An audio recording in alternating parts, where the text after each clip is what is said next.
O Conselho Nacional de Justiça revelou que existem hoje mais de 122 mil ações judiciais tramitando sobre a revisão da vida toda. O impacto financeiro previsto inicialmente era de 4 bilhões de reais ao longo de 10 anos, mas esse número foi atualizado para cerca de 10 bilhões. Apesar disso, nem todas as ações resultarão em vitória para os aposentados. Muitas foram ajuizadas fora do prazo legal ou com erros nos pedidos, o que reduz consideravelmente o valor que efetivamente será pago.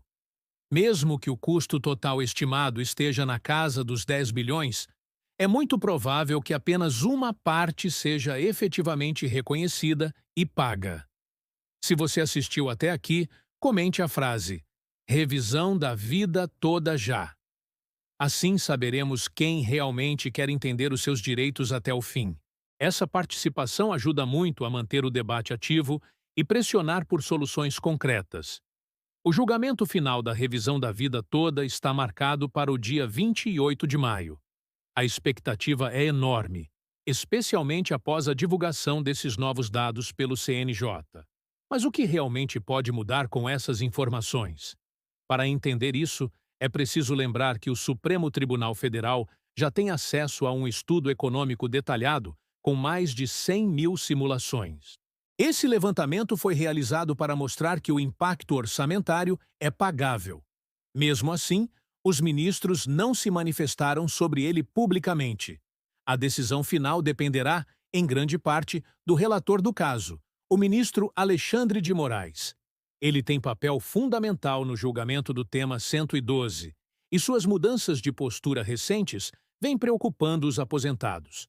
Quando um relator muda sua posição em cima da hora, isso gera insegurança e dificulta a previsão dos rumos do julgamento. 2 semanas atrás, Alexandre de Moraes ainda defendia que as sentenças contrárias à revisão fossem suspensas até o julgamento definitivo. Mas, de forma repentina, ele passou a citar valores exagerados sobre o impacto financeiro.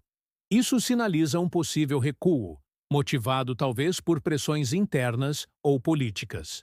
Aparentemente, ele está usando argumentos do Ministério da Fazenda e ignorando os dados reais que estão nos autos.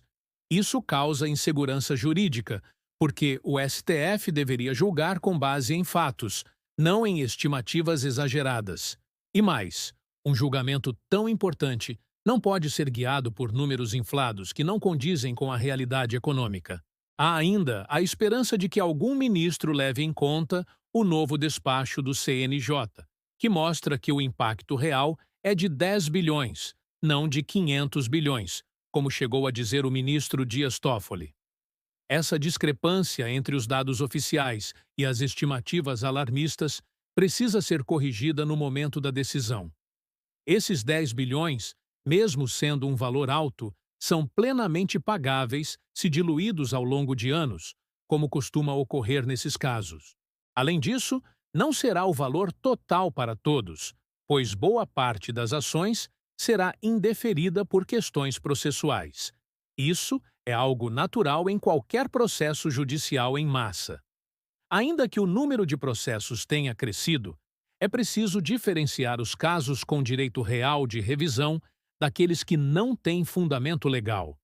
Isso é fundamental para uma análise séria do impacto orçamentário. O STF não pode considerar todas as ações como procedentes, pois isso distorce completamente o cenário.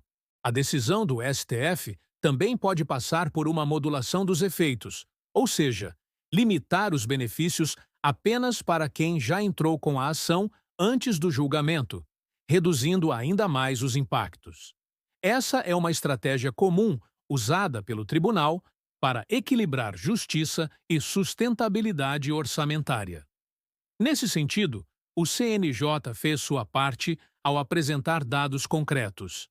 Agora cabe ao STF considerar esses números na hora de decidir. Mas, até aqui, os ministros têm ignorado esses dados, inclusive o relator. Alexandre de Moraes chegou a mencionar que as ações poderiam causar prejuízos gigantescos para o governo. Porém, como vimos, essa informação não se confirma com os dados técnicos. Isso levanta a suspeita de que interesses externos estão influenciando a interpretação dos fatos. A preocupação de muitos aposentados é que o ministro esteja se alinhando às orientações do governo federal, que indicou boa parte dos integrantes atuais do Supremo. Isso levanta dúvidas sobre a imparcialidade da decisão. A revisão da vida toda é chamada assim porque permite incluir, no cálculo da aposentadoria, contribuições anteriores a julho de 1994. Isso é vantajoso para quem ganhava melhor antes do Plano Real.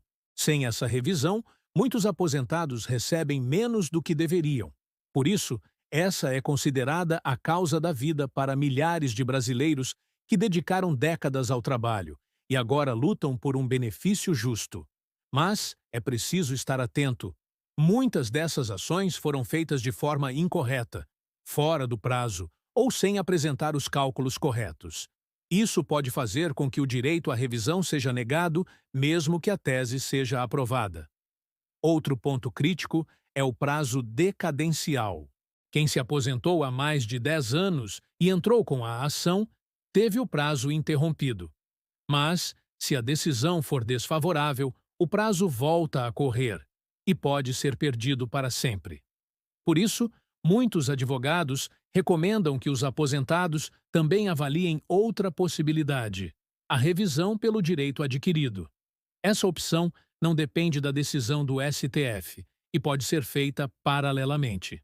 Essa revisão é baseada em um direito que já existia antes da concessão da aposentadoria, mas não foi respeitado pelo INSS.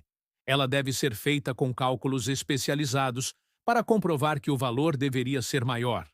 Caso o julgamento do dia 28 de maio não seja favorável, essa pode ser a única porta ainda aberta para garantir um benefício mais justo. Mas é importante agir antes que o prazo termine.